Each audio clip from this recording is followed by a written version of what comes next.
Hello, and welcome to today's webinar entitled The Power of Poverty Alleviation, Monitoring Sustainability Performance in Food and Agricultural Systems. My name is Sandra Draheim, and I'm the Marketing Manager for the William Davidson Institute, who sponsors this free webinar series, which showcases not only our latest work in the poverty reduction and impact assessment sectors, but also the work of our partners, like the organization we are featuring today. Today's presenters are from the Committee on Sustainability Assessment, or COSA. They're a nonprofit global consortium whose mission is to advance sustainability in agriculture through partnerships and learning. Before we introduce today's presenters, I have a few housekeeping announcements. First, it is sometimes helpful if all attendees go full screen on the presentation. That way you will be able to see and get the most out of the presentation. Also, I invite you to submit your questions during the webinar session by simply typing them into the dialog box on your screen and then pressing send. Our presenters will verbally answer as many questions as possible during the last part of today's 1-hour session. It's very helpful if you are as specific as possible with any questions you submit. I am recording today's webinar and will provide all attendees with a link to it within 1 or 2 business days. Again, I remind you to please email your questions at any point during the presentation. I'll be collecting all questions that are submitted and then posing them to our presenters at the end of the session today. To further introduce our guest presenters, I'll now turn it over to Heather Esper, WDI's Program Manager for Impact Assessment. Heather? Hi, thanks, Sandy. We are really excited to have both Daniele and Jessica to talk about the work they're doing around performance monitoring. As most of you know, and probably for being interested in this session, know that this is a really important methodology to use in understanding your results at a low cost and quickly. And it helps you make some changes and for learning and changes to your operations. So it's an optimal management tool for projects and investments and integrating some vital information real time to improve decision making. So we cannot wait to hear more today of the work they're doing. Really quick to give an introduction, Daniele is the president and co-founder of COSA, which is the Committee on Sustainable Assessment. COSA is a neutral nonprofit global consortium whose mission is to advance sustainability in agricultural via partnerships and learning. He's been working on sustainability issues of developing nations since 1992, and he has 15 years as a business executive in food-related firms, and later he's spent time as a senior consultant with the World Bank around markets and agribusiness thematic team. Jessica is the Performance Monitoring Program Coordinator at COSA. She has background in agricultural sustainability, working with both large-scale and smallholder systems. Her recent work has focused on the technical aspects of agriculture and climate change, and she's helped develop a greenhouse gas calculator and piloting that. So we're very excited to have them both here. WDI, to give you a little bit of background, this session today is a part of an ongoing webinar series that we run, so stay tuned for future webinar series by us, and we are part of the Performance Measurement Initiative, which really focuses and specializes in assessing multidimensional poverty outcomes on low-income individuals. So glad to have Daniele and Jessica here and excited to hear their presentation. Hi, good day to all of you. This is Daniele Giovannucci. Thank you to Heather, Yakuta, and Sandy, and it's wonderful to partner with WDI on the mission they have, which is certainly a very valuable piece of work that they conduct globally, and they lead a lot of great discussions. So we're really happy to be part of one today. I'm actually the opening act for Jessica, so I'm the warm-up act today, and the idea is to give you a little sense of the work we've been conducting for the last 5 years that's accelerated much more over the last 2, the work that Jessica leads for us, and it's really getting to the distillation of new sets of tools that combine the lightness of performance monitoring, the low cost and ease of that, with a much more reliable, much more rigorous process that doesn't sacrifice the initial lightness, but adds to it a more credible and therefore more functional component. And we'll go through that with you in just a moment. Let me tell you about the agenda today very briefly. We're going to do three things. One, a very brief introduction to COSA, because I think it'll be useful to contextualize where this work is. We're going to tell you about the components, or how performance monitoring works in the field, in reality, and the tools that exist as part of that, and they're all available to you. So everything you see here is part of something you can use. And finally, just briefly go through a case study to illustrate a couple of those tools so that you can see how it's actually applied by a global firm in their supply chain investments, which are quite substantial. So the mission of COSA essentially is building a new level of collective impact, and the idea of together is really critical here. We firmly believe, and have since our inception, that the different perspectives of sustainability brought together improve our collective ability to make a difference. So there is no room here for just one brilliant approach or for one way of doing things. We really believe that there are multiple views, and we want to take those views and filter them with a high level of scientific rigor. So having the data that comes out of this process be reliable, be functional, otherwise it's just a lot more useless information. We don't want that. And the idea of how we do this is with very much a business-driven pragmatism, meaning that it needs to be simple and straightforward. It needs to be practical. The organizations that comprise COSA are many. You see a variety of them on your screen. They include UN agencies, they include multilateral and bilateral organizations, funders, technical groups, and even groups that collect under their umbrella other institutions and other organizations like the Sustainable Food Lab or ISEAL. But perhaps the most interesting part of our work are the many institutions in developing countries whom we train and work closely with to do this kind of work effectively, where they understand the context better than anyone. That's an important part of our work, and the tools that we use, the advisory services that we provide, work together with this combination of institutions and groups to get us to global learning. In other words, the best practices from everyone. And we think that that is a very important step, an important way of getting to sustainability. That's something that is agreed upon, something that we can do collectively. It is certainly more than a job for just one group or one institution. On to the next slide. The way we do that, and one of the most critical ways, certainly, is this idea of a common language. I think we can all agree that without a common language, it's not only difficult to communicate, it's also difficult to learn, it's difficult to move forward.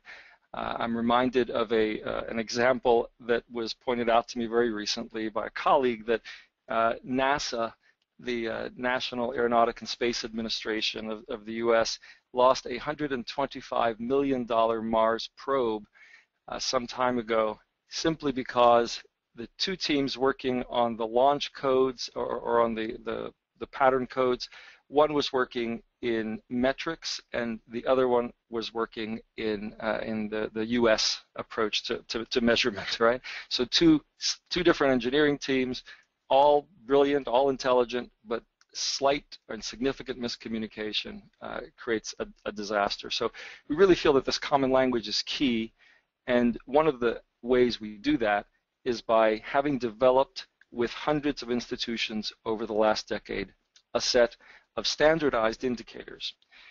And that's to say that here's a menu, right? The indicators are multidimensional, environmental, social, and economic, and they are a menu of options that people can use, where we've worked out in countless tens of thousands of surveys, for example, an optimal ways to measure a cost of production or to measure basic rights in a supply chain. These kinds of things that over time are already there, and we don't need to reinvent wheels, though we always invite people to improve those tools and make them better. That gives folks a collective, or as we said, a menu of options that they can work with to more effectively communicate, to better design projects from the very beginning, and of course to measure them in a way that's comparable. And that's the basis of this performance monitoring work as well. Next slide. There we go. So the challenge to us is if over the next 30 years, given the changes globally that I think many people know quite clearly, we need to double the amount of food available to the Earth's population, and we need to effectively do that within the current footprint, if not shrinking it even.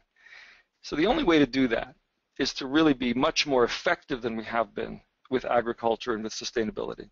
We need to understand what matters. We need to be able to measure that effectively so that we can scale up what works and dial back what doesn't. So we can't essentially manage what we cannot measure, and these metrics for us become a critical part of what COSA offers. It may surprise many of you, but not those of you that work in development, certainly, that the vast majority of programs, even many investments that companies make in their supply chains today, are practice-based. In other words, we're ticking boxes of having trained a certain number of farmers, of having exported a larger volume of goods, of having included women in meetings or in training sessions. Whatever the agenda might be, they are almost box-ticking exercises in many cases. They're practice-based. And we really think that if we're going to advance sustainability with this practical business approach, that they need to be increasingly performance-based. We need to see, does something work or does it not? And that's the only way to effectively scale up, to communicate quickly in that process. And I'll offer you an example of what we mean by that that's a bit dramatic. It comes from our work recently in Tanzania, looking at 4 different groups of farmers with 4 very different certifications and looking at a metric that's commonly used, very commonly used, to determine scholastic opportunities or how the situation with communities and children. So are the children registered in school? And you can see in the slide data in front of you that, well, it's not a terribly evocative slide. It certainly wouldn't stimulate even the Ministry of Education to do much, except perhaps with that last group. So the school levels are reasonably high, especially for these poorer rural regions of the country. But when we look at the data differently, when we look at the data as a performance level, it's actually tragic. It's shocking. When you look at what actually happens, are students at the grade level? In other words, you do have a kid registered in school that's 15 years old and is still in the 1st or 2nd grade. That's a problem. It's almost as bad a problem as not being registered in the first place. And that happens, of course, for various reasons that are secondary to this discussion. It could be that they don't have school fees, they don't have the books, the teacher never comes, they don't have a schoolroom. There's lots of reasons why these things happen, but the key thing is to understand the reality is that they're not getting an education. This is a performance-based metric. Are they achieving, for their age, are they at the grade level they should be? And you can see the tragic difference in the data and how this data, much more accurate to the reality locally, is the kind of data that stimulates action. And that's the basis of what a good performance monitoring system is, as well as a good impact assessment system is, to stimulate action, not just to lay on a shelf as general research. So getting to the right indicators, getting to them in the right way, and understanding the performance is key to this work. Let me turn over to Jessica to take you through the details of the work and what's actually invested in that and what's available to you. Jess? Great, thanks Daniele. So now we want to get into the details of the COSA performance monitoring system. And we want to start by explaining that performance monitoring is not impact assessment. Both systems are complementary and related, but they're not interchangeable because they answer fundamentally different questions about sustainability in a system. And one of the first distinctions is temporal. So impact assessments are characterized by deep dives. So they're conducted as a baseline assessment before a sustainability intervention begins, and then again at the end, usually after a few years, as an impact assessment. And in contrast here, Our performance monitoring system is really characterized by this ongoing and continuous effort during the program lifespan itself. So you can see here, this covers the period between year 1 and year 2, all the way through the actual lifespan of the sustainability intervention. And this allows you to continuously monitor your key performance indicator. You'll note here that you can also use performance monitoring after an impact assessment, so after a program ends. So we just wanted to let you know about that too. But it's really the important thing to take away here is that, you know, this is important because you'd hate to invest money in a program or an investment only to come back a few years later at the end of the program to discover that there were problems with it or it didn't work for any number of reasons. So performance monitoring is really this tool that allows you to continuously gauge if your program is on track and to identify any red flags that may impede program success. So we want to continue to pick apart the performance monitoring system and how it's related to but distinct from impact assessments. And so to do that, we want to go through a few characteristics with you. So the first is why. Why do we do performance monitoring or impact assessments? We want to note up front that both systems provide valuable, although different information about the sustainability in a system. So performance monitoring tells you that how your program is progressing. Is it progressing as planned? And so if we take training as an example, we can use performance monitoring to tell you if farmers are attending training, if they're applying the principles that they've learned in training in the field. But it's through the impact assessment that really tells you about the impact of training on livelihoods or the impact on environmental conditions, for example. There's also a distinction here between where, and the where refers to where surveys are actually conducted. So performance monitoring and impact assessments both rely on farmer-level surveys, but the distinction here is that in performance monitoring, you can conduct surveys in places where farmers naturally congregate. You can do them on farm, but you can also do them at training centers, purchasing locations, processing centers, etc. And this ties very much, and that's one of the reasons that this system is able to be low cost. And this ties into the who. The who means who's actually conducting the surveys. So because performance monitoring is integrated into the implementing partner's day-to-day field operations, it's the technicians and field staff that actually do the surveying in the field. And this is in contrast to impact assessments where you really are relying on third-party external surveyors. Oftentimes for COSA, these are our research partners that do that work. We already touched on the when, so understanding that performance monitoring is this continuous effort over the project lifespan compared to the beginning and end nature of the impact assessment work. And finally, the how. The how refers to the surveys themselves. So the surveys for performance monitoring are short and quick, really focused on the key performance indicators. And this is in contrast to impact assessments, where the surveys are in-depth and more rigorous. So now we want to walk through the steps of our performance monitoring toolkit so you can see what the process looks like to actually enact. And we've worked hard to make sure that this is a highly functional and standardized measurement system. It's through this toolkit. This is one of the ways that we make it simple for partners to pick this up and carry out the work in the field. And so the first two steps are around the actual setting up of the project. So it's at this stage that we work with our clients and other organizations to clarify objectives, adapt indicators, and because the system is actually integrated into the implementing partners' functions, we want to make a work plan around staffing and timing and resources in order to actually conduct the work. We then develop a survey which is based around the indicators, and that survey needs to be localized to the regional context.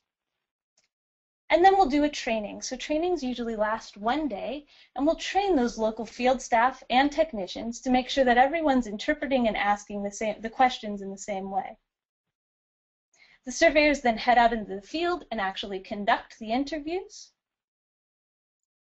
And this is how we get the data to create dashboards that are simple and easy to understand, which feed into the learning process. So we work to help make sure that partners are able to integrate the information back into the operations and processes. We don't want to leave folks with a whole bunch of information and this feeling of now what. We want to make sure that managers have the information that they need to make their processes and outcomes better and more efficient. So now we want to present you with a case study highlighting our work with Mondelez. And Mondelez is a multinational food and beverage company, formerly Kraft, and they have a global investment through this Coffee Made Happy program to make coffee farming more profitable, sustainable, and respected. And so COSA is engaged with Mondelez to help them develop and implement a learning system.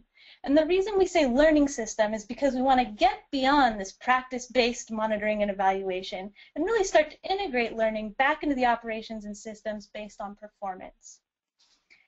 And just to give you a sense of the size and scope of the Coffee Made Happy program, it's a $200 million investment to create 1 million coffee entrepreneurs by 2020. And COSA is working to help create and implement their performance monitoring system around the globe.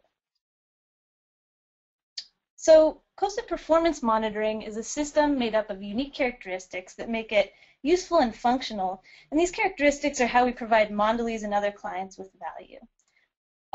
So first, it's customizable. It lets you look at what is critical for your objectives, really focused on those key performance indicators.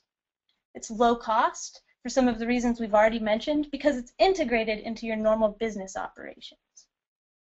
There's also the real-time nature of the work. So, we can all agree that it's not really useful to have information when a project ends. Managers need to know things as they happen to make informed decisions in real time.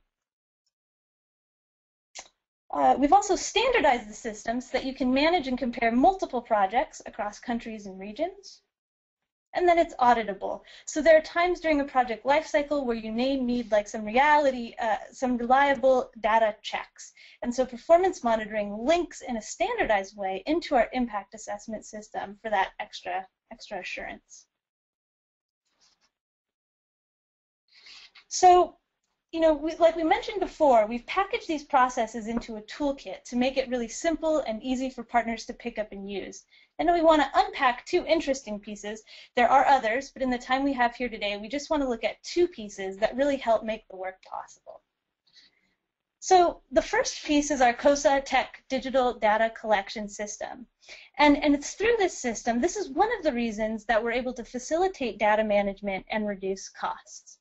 So our digital data collection software is platform independent, meaning it works on Apple devices, Android devices, tablets, smartphones. It's adaptable. We've tested it in developing country conditions, and it works offline, meaning you can collect data from remote locations, and then it can be uploaded once connectivity is reestablished. It provides data quality control through built-in validations, which really help minimize errors throughout the data collection process. And another nice feature is that it promotes a natural interview flow by automatically skipping sections of a survey that are not relevant to a farmer, which really promotes ease and efficiency during the interview process. So another part of the toolkit, and this one is one of the key pieces of performance monitoring, and it's really one of the most exciting elements of the system, is the ability to quickly bring learning back into the field through our dashboards. So this is where all the data that's been collected so far really comes to life. And we just wanted to present here an example of the type of information that's being conveyed on the Coffee Made Happy dashboard. There's three components, features, that we just wanted to touch on briefly. The first is we can provide information on the actual performance monitoring process itself.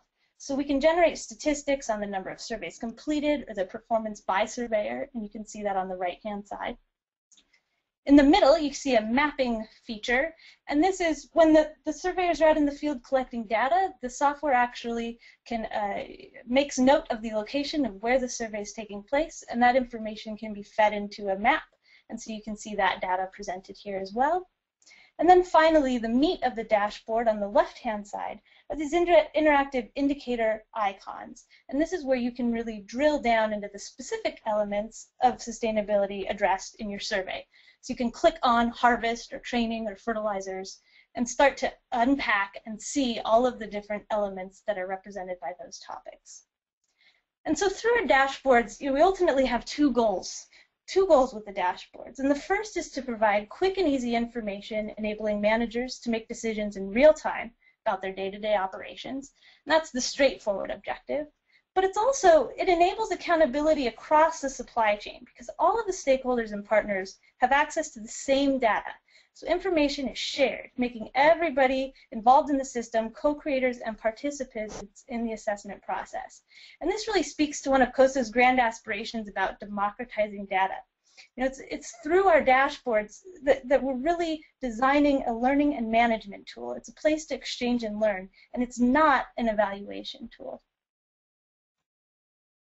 So just in closing, we wanted to emphasize that there are 5 key principles that govern all of COSA's work.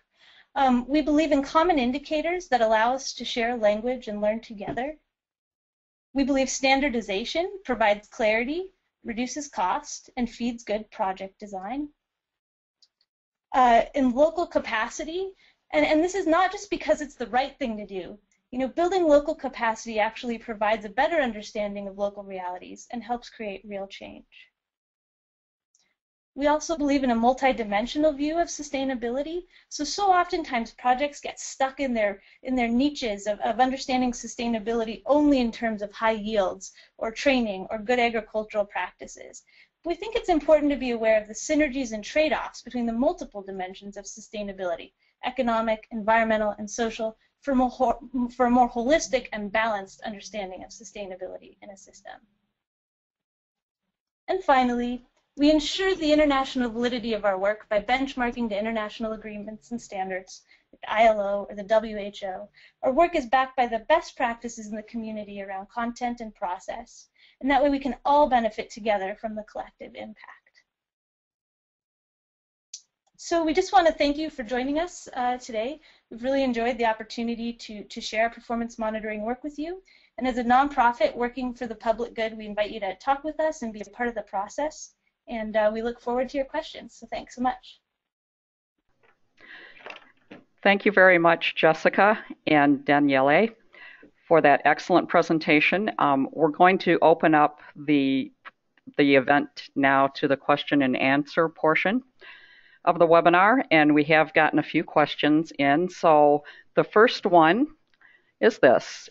In your performance-based criteria, do you establish targets as what constitutes a successful level performance?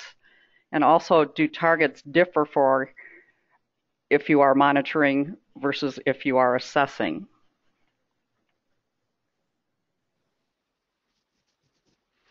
Do you want me to take that one? Do you want to do one at a time? Well, sure.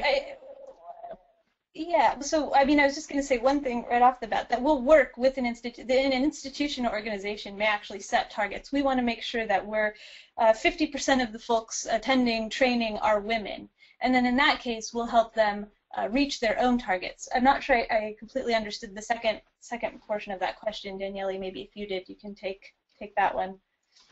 Yeah, so there are certainly targets that people set, and they're valid. There is a certain school of thought that having a green, your green or your red or your yellow in your achievements is a valuable way to communicate, and we accept that, and certain clients want that. When we worked on developing the tools for the FAO's smallholder assessment systems for SAFA, that was their approach, and it has validity.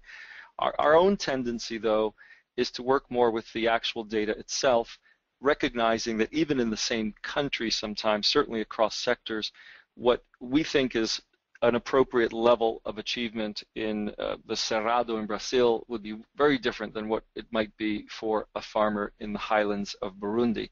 So the very different contexts make it almost impossible to say with any assurance that this is the right way, this is the achievement. You do this and you're sustainable, you do that, you're not. Well, you know, move 10 miles and it could be a bit different. So with deep respect for local wisdom, we work better with data itself, with information that's digestible to our local partners, that works for them, and then they can see change. They can determine where it's right for them and not have it imposed by our judgment of what should be right or what isn't. We feel that that's a slightly more appropriate role for us as a research institution, and the judgment call of what's enough and what isn't, we leave to certainly a discussion we can have, but also to local experts being involved. Hope that answers it. Thank you very much. We have another question. Can you describe some of the activities conducted to increase the capacity of the managers to understand the assessment's goals and the dashboard?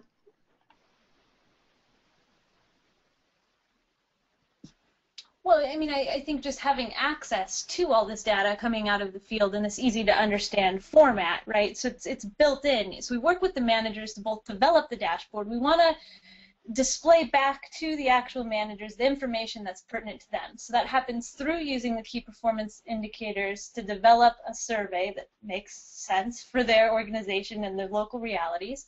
So that's one way that we're already trying to tackle the very specific objectives of their program. And the other way is we work with them to actually develop the dashboard so they can see at a glance what's most important to them. So it's really about this customizable and adaptable system. It'll work for any manager doing any kind of project so that we can just give them the information that they need quickly and easily. And then it's through that that they're able to take that learning back into the field and make changes to either tweak programs or identify red flags, etc. So that's what I think the value is here of the dashboard system. But Daniele, I don't know if you'd add anything else to that. I think that was quite good. I'm not sure there might have been a different direction of that question potentially, of the kinds of training that occur, and of course different participants in these process would benefit from different levels of training. We've standardized how to do that with local technicians and folks working in projects or supply chains, for example. But we're also quite interested in how the community uses the data. So when you have intuitive dashboards that even if you're only semi-literate, you could click on something that looks like a fertilizer symbol, right?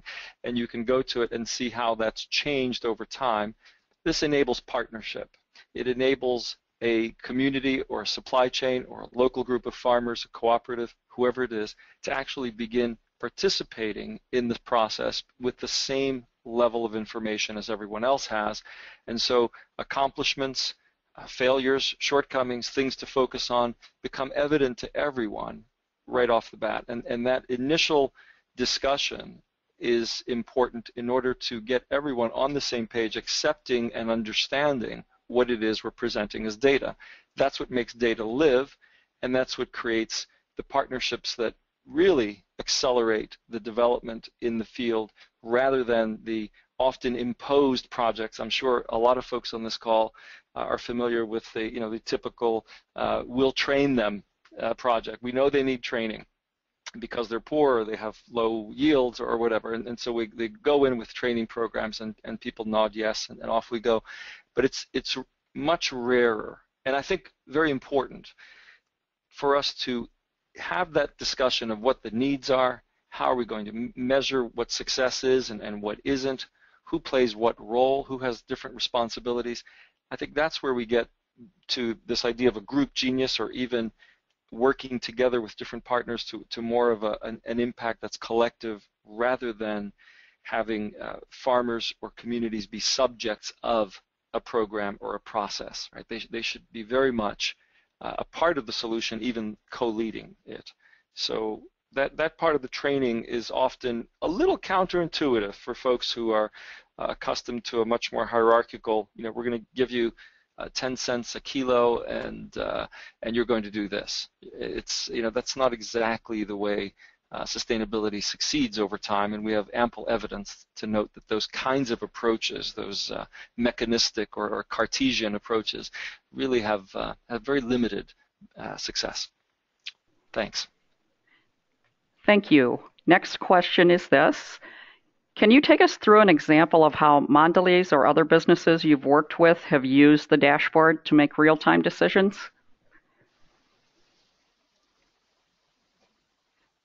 Me or you, Jess?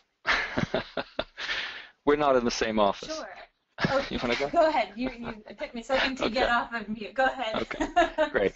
So yeah, one of the things that we're able to note initially, for example, in a project in Peru, was the difference in information that researchers were getting versus the folks working as technicians in the field. And that distinction was sometimes huge. I mean, literally quite large. And so being able to see right away what you're doing and how it stacks up with a more standardized measure really gives you a good sense very early on of how much you can depend on or rely on the information you have. I think these dashboards are a relatively new process. We're still in the stage of evolving how they apply to different firms, but certainly from even the most simple aspects of understanding how much of the work is being done in the field on time, how much of it isn't, where are there great delays, being able to shift resources from one country to another when you realize, gosh, this isn't moving, and being able to make a quick call and say, why has nothing happened that that we'd programmed already, without having to constantly be reaching out to people. A click of that dashboard gives you a pretty complete picture of all the things you've agreed on are important and the timing of it. So there are ample, but so far I would say relatively normal kinds of results. I don't have an earth-shattering, wonderful example yet like that. It'd be great to say that education slide we showed earlier, coming out of that process, we had the ministry jumped up and really straightened things out. It doesn't always work quite that easily, but at least the possibility is there once shared understandable information is there. And so we'll hopefully report back to you on much more interesting outcomes that have resulted over time. Okay, and another question is, with regard to the companies you've worked with, what are some of the key metrics they use for performance monitoring? And in other words, are there common indicators that businesses you work with use consistently across performance monitoring, regardless of the differences in their business model?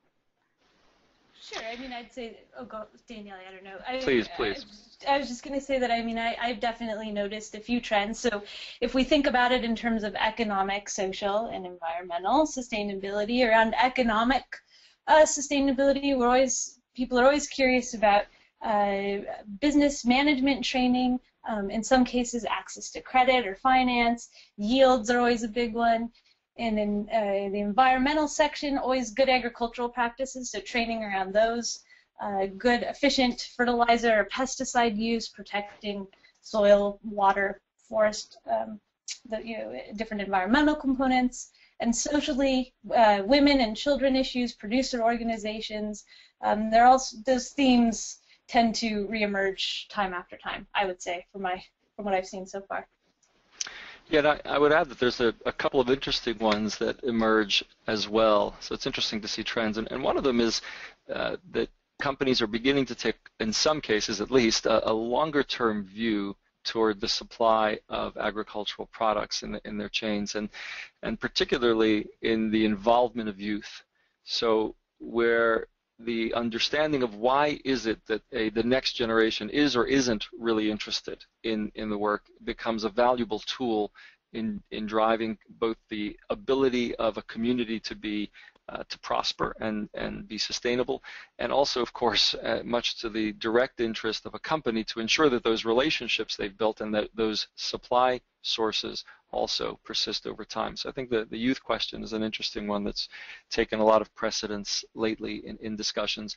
And the other one that I think has become strong as well is the issue of water. And that's becoming more and more common to everyone, and I think for obvious reasons, the amount of water used in agriculture and the way it's used and or conserved. Thanks. But just to add to that, I think one of the things that's really exciting about performance monitoring, though, is that so in COSA we have, as Daniele was pointing out, these 100+ indicators, this menu of indicators, and you can really kind of pick and choose the pieces that are really relevant or interesting, the key performance indicators for your own sustainability system. And so having that ability to pick those pieces out and then being able to integrate those into impact assessment work too is really one of the reasons that this is a valuable system. Very good. Next question is that your presentation suggested that performance monitoring information is gathered by technicians, not researchers. Could this introduce some bias, and how could this be managed? Yeah, so that's an interesting question. So yes, you are right to say that it is the field staff and the technicians that are out in the field collecting this data for performance monitoring. But we need to remember that in performance monitoring, the idea is just to gauge trends and directionality of responses, not actual, specific data and changes in data over time, right? So it's more of this directionality. So in that case, it is okay that there is this bias because you want the implementing partner to understand their own progress and success and failures, and so it's actually part of the integration effort, and so that is okay in this case, but it would not be okay in a formal impact assessment where you really do need that third-party external validation. That's right. And I would add that you can conduct performance monitoring, obviously at a higher cost with researchers. There's clearly a bias when someone is measuring themselves. I mean, all of us have an inherent bias, even if we don't want to have it. So our training undertakes to coach the folks going out into the field on neutralizing much of that bias, how you ask a question so that it's not a leading question, how a question shifts or an approach to getting information shifts when you're in a group setting rather than in a solo setting. So the how to ask a question, when to ask a question, where to, all of these are part of a training process that reduces the bias that's in the information. And the information is designed for the supply chain itself so that its misreporting to itself is an internal concern, of course, as well. There's one more piece that I think, because we have thought a lot about that issue, obviously, if the data is useless, right? If somebody is saying, farmers here have fantastic results, everything's great, and if that's not correct, obviously it's a useless tool. So one of there are various types, excuse me, types of quality controls that can be introduced into the process. I won't talk about all of them, but they include the occasional vetting, both of the validation process of looking at ranges of realistic responses that can be expected within a distribution curve in a space. There are cross-checks built into the questions which are asked at different times in a process so that you can actually refine how effectively a certain group is delivering, or a certain researcher, or rather, sorry, a surveyor or a technician is delivering the data. And being able to simply compare 6, 10, 20, 50 folks working in the field in the same region, and where you see some extraordinary results, you immediately see them, and it's pretty easy to confirm and check. But we also have other ways of improving quality, and those include relatively low-cost training sessions where we actually send out, for example, a trained researcher who's also working with one of our partner institutions to shadow a person who's doing these surveys for 2 days. And in that space of 2 days, they can easily do, at the very least, 10 surveys. And they're watching them, simply watching them, and making their own notes about the surveys and how they would answer them and how they would ask them. And at the end of 2 days, 2 things happen. One, a learning exchange where the person who was the coach, if you will, is able to distinguish for the asker where they're going wrong, where they're creating problems, because we think 9 out of 10 times it's a capacity issue, it's a learning issue more than an intentional deceit issue. That's relatively rare. So getting the learning right, which is always very much a part of our process, is critical. And then they submit a very simple report that gives us an idea of, is this person within the range of reasonable quality, or do they really need a more active response in that the way they ask questions or how they're recording data just isn't quite workable. So there are a variety of things we can do like that that reduce the bias. But ultimately, as Jessica said, the purpose isn't to distinguish between 13% and 15% of something. It's to get a sense: is it in that 10 to 20% range? Are we getting positive, or is it negative 10 to 20%? In which case, it's closer to that level. It's a management tool. It's not a precise scientific instrument, right? So most companies, most projects take decisions all the time with imperfect data. In fact, I've managed projects for a couple of decades. I can't remember ever having enough good information to take decisions. So this certainly would be an improvement over most situations. Thanks. Thank you, Daniele. The next question is a sensitive question. Have you experienced any negative consequences of identifying where respondents live as shown in the dashboard? And have you heard or experienced any cases where a manager abused this data? Yeah, that's a great question. Let me take that one on. Yeah, because it's a very much a vital part of our work globally is to protect the folks who provide the data. So thank you for that. I think it's a great question. Part of what we do in codifying all of our data is there are no names integrated into the process. What you see names on a dashboard, they're the people going out to the field doing the surveys. They work for you, so you've got their names for sure. But farmers are coded. Farmers are coded, and while the GPS data is available, that the only time that gets scrubbed is in cases of where we have substantial farmers or large farms that have a concern, obviously, to protect their information. All of the data that we share or collect in any and disseminate in any way outside of the client is scrubbed for safety. So we look at averages. There's no reporting on a single person, right? We look at regions rather than a specific farm. You can nevertheless use the data to help look at, for example, a gender distribution, or where in a region you can map out with our software where, for example, in a valley, one side of the valley you may have really well-performing farms where yields are quite good. On the other side of the valley, the same community, but much further away, let's say, you've got very poor yields. And so the ability to be prescriptive with a project is extremely valuable there. To say, gosh, for these guys, we have a very limited return on training them on more yields or better agricultural practices. They may need something else, perhaps investments or financial literacy training or something different. Whereas further up the valley, we can target more effectively for the results of yields.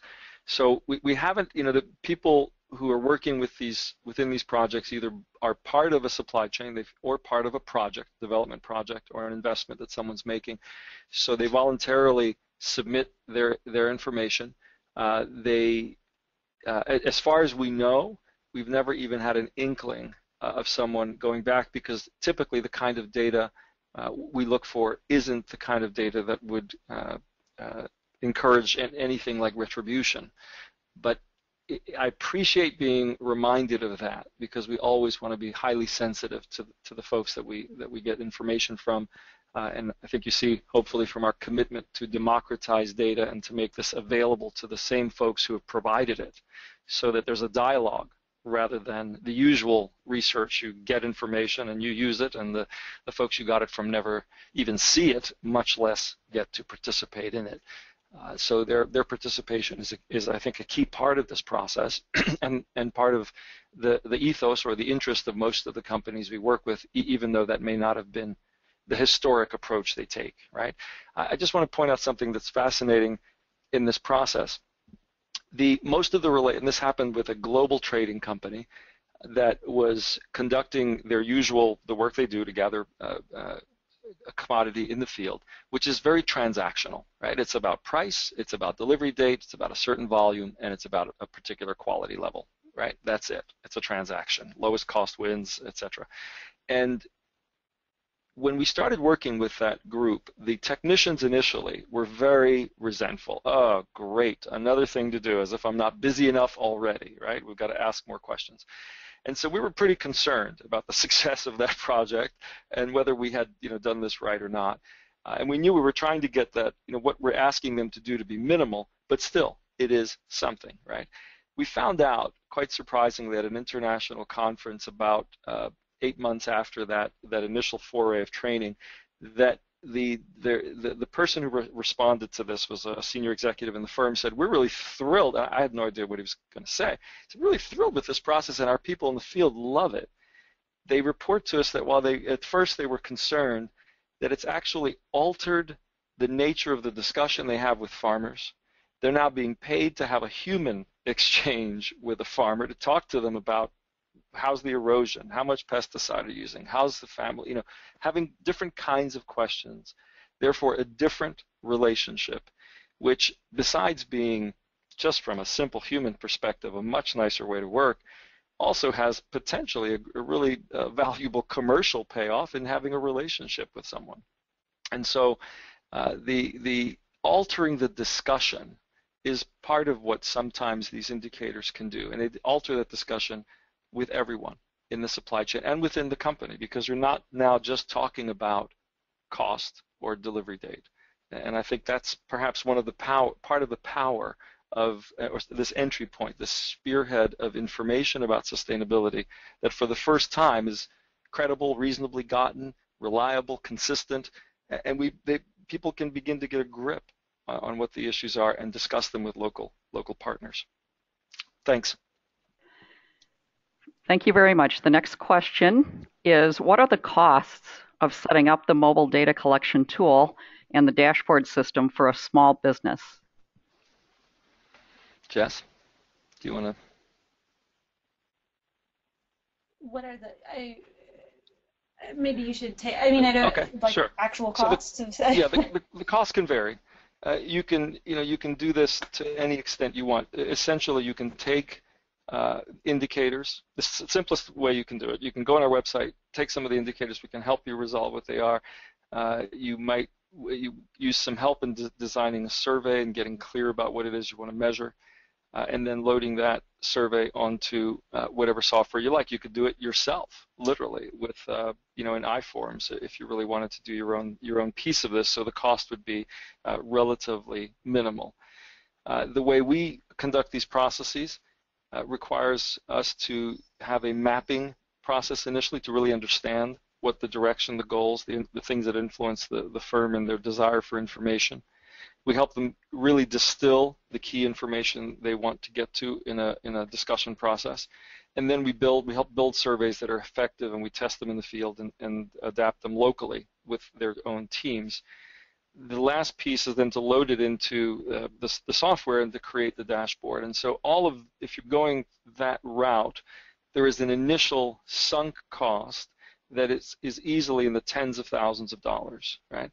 So if you're doing a small project, you wouldn't want to do that. You could just do something much simpler.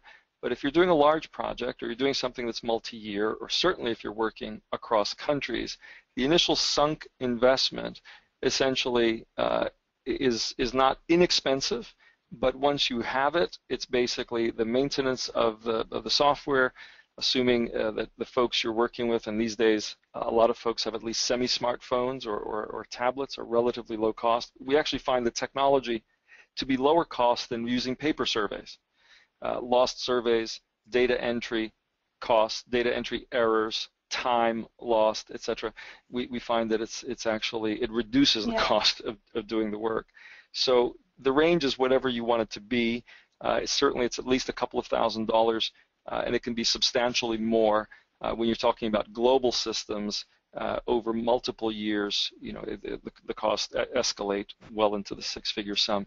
But after the initial investments and the training, it's basically maintenance of any software or information system. Folks are going out to the field anyway. They have the equipment anyway, and you're paying for a software license to get the information across the dashboard, but you could also do it yourself if you wanted to do that. That's perfectly fine. And then the integration piece is for us also a set of discussions to help take, if you will, the group wisdom from many projects across many countries to help organizations and supply chains understand how that information could be most effective internally within their own systems and how to use that. But that's a relatively short piece of the intervention as well. So while I'm not going to put an exact dollar figure on it because we've never had two projects be even close to the same, I can tell you that it can go from modest to quite substantial. Thanks. Thank you. We did have a question come in before our webinar presentation today, and this attendee is facing some challenges in measuring the performance of adoption of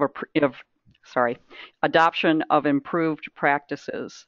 So in your experience, do you have any advice on frequency of performance monitoring data collection on adoption of improved practices? Additionally, and then, what are your thoughts on understanding the correlation between adoption practice and performance? Mm-hmm. It's a good question. Let's take the correlation first. The idea of performance monitoring is to essentially work along an impact pathway, right?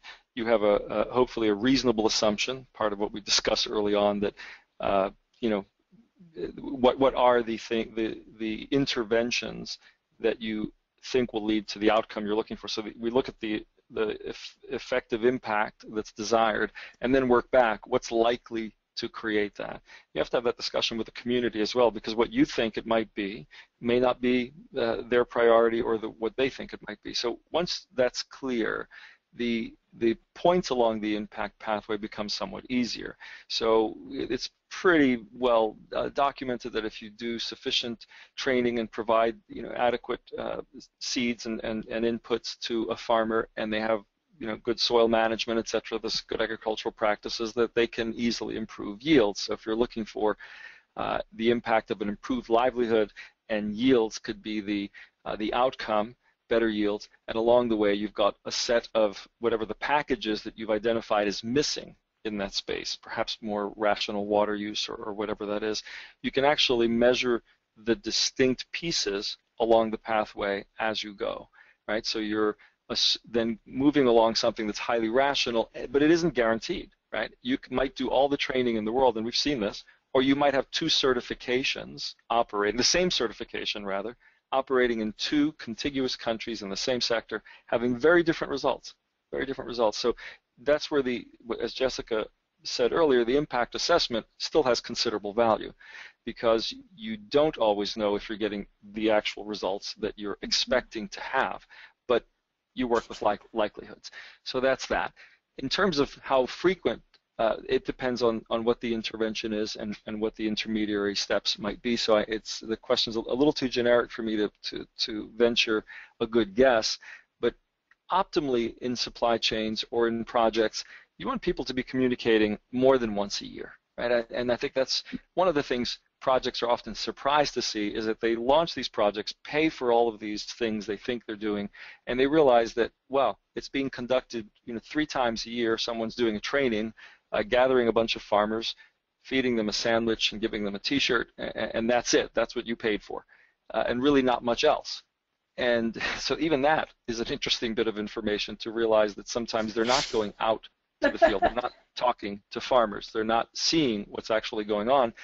And I think that's the difference we said before about performance. You can actually, when you start measuring these things, see what's really going on. What is your investment actually getting you?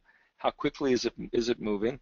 And then depending on what the topic is, the easy part, the relatively easy part, is figuring out what to measure when and how in the process. The process itself is somewhat harder. So I invite that person, if they're still on, to please send an email to Jessica or me, and we'll happily, if you can give us a little more specific note, we'd be happy to engage with it. Okay?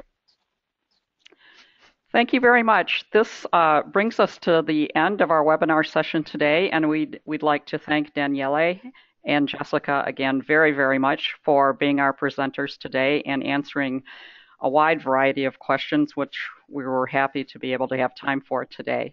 So this does conclude our webinar presentation for today. Thank you very much for attending. We hope you found today's topic exciting and helpful.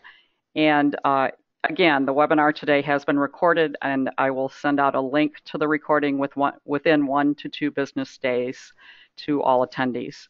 This concludes today's session. Thank you very much.